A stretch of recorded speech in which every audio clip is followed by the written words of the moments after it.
మంచిర్యాల జిల్లా కోటపల్లి మండలంలోని ప్రాణహిత ముంపు ప్రాంతాలను సందర్శించారు బీజేపీ జిల్లా అధ్యక్షుడు రఘునాథ్. స్థానిక బీజేపీ నాయకులు ప్రాణహితలో వరద ఉధృతి పెరగడంతో పరివాహక ప్రాంతాల్లోని వందలాది ఎకరాల్లో పంట నష్టపోయింది. ప్రతి ఏటా ఈ ప్రాంత రైతులు ఇదే విధంగా పంట నష్టాలతో ఆర్థికంగా కుదేలవుతున్నారని తెలిపారు. ఈ ప్రాంత ఎమ్మెల్యే వివేక్ వెంకటస్వామి గతంలో ఇదే పంట నష్టంపై రైతులను ఆదుకోవాలని, పంట నష్టం చెల్లించాలని పాదయాత్ర కూడా చేశారన్నారు. ఇప్పుడు ఎమ్మెల్యేగా ఉన్న వివేక్ రైతులను ఆదుకోవాలని డిమాండ్ చేశారు. వెంటనే పంట నష్టపోయిన రైతులను ఎకరానికి 20,000 రూపాయలు పరిహారం చెల్లించాలన్నారు.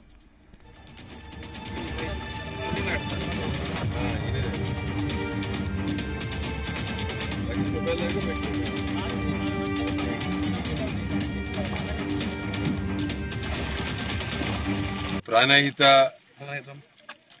వరద వలన చెన్నూరు నియోజకవర్గం కోటపల్లి మండలం ఇక్కడ సిర్సా గ్రామము ఈ చుట్టుపక్కల ఉన్న గ్రామాలలో రైతులందరిది కూడా ప్రతి సంవత్సరం ఇదే పరిస్థితి. ప్రాణహిత బ్యాక్ వాటర్ వలన ఈ ముంపు వలన ఇక్కడ రైతులు నష్టపోతున్నారు. ఇక్కడ భాస్కర్ కదా శంకర్ కౌలు రైతు 4 ఎకరాలు కౌలుకి తీసుకున్నాడు, 1,00,000 రూపాయలు కౌలుకి తీసుకున్నాడు. ఒక 60-70 వేల రూపాయల పెట్టుబడి పెట్టిండు పత్తి వేద్దామని. ఇలా మొత్తం కూడా మునిగిపోయింది. ఈ ప్రాంతం రైతులను ఆదుకోవాల్సిన బాధ్యత రాష్ట్ర ప్రభుత్వం మీద ఉన్నది. ప్రతి రైతుకి ఎకరానికి తక్షణ సాయం కింద 20,000 రూపాయల ఎకరానికి రాష్ట్ర ప్రభుత్వం వెంటనే ప్రకటించాలి. గతంలో కూడా ఈ ప్రాంతంలో వరదలొచ్చి ఈ బ్యాక్ వాటర్ వలన నష్టపోయిన రైతులకు నష్టపరిహారం చెల్లించాలని ఎమ్మెల్యే వివేక్ గారు అనేక సందర్భాలలో వారు మాట్లాడడం జరిగింది. పాదయాత్ర కూడా చేయడం జరిగింది. మరి ఈ ప్రాంత ప్రజలందరూ కూడా మిమ్మల్ని ఇప్పుడు ఎమ్మెల్యేగా ఎన్నుకొని శాసనసభకు పంపడం జరిగింది.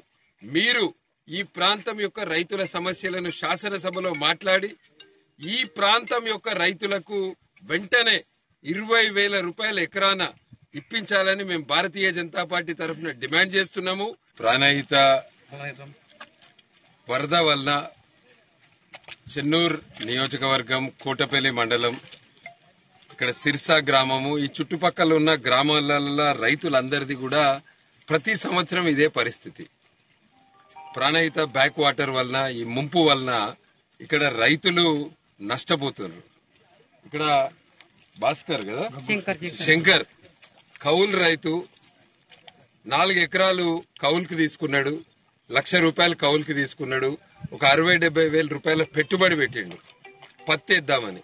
ఇలా మొత్తం కూడా మునిగిపోయింది. ఈ ప్రాంతం రైతులను ఆదుకోవాల్సిన బాధ్యత రాష్ట్ర ప్రభుత్వం మీద ఉన్నది. ప్రతి రైతుకి ఎకరానికి తక్షణ సాయం కింద 20,000 రూపాయల ఎకరానికి రాష్ట్ర ప్రభుత్వం వెంటనే ప్రకటించాలి. గతంలో కూడా ఈ ప్రాంతంలో వరదలొచ్చి ఈ బ్యాక్ వాటర్ వలన నష్టపోయిన రైతులకు నష్టపరిహారం చెల్లించాలని ఎమ్మెల్యే వివేక్ గారు అనేక సందర్భాలలో వారు మాట్లాడడం జరిగింది. పాదయాత్ర కూడా చేయడం జరిగింది. మరి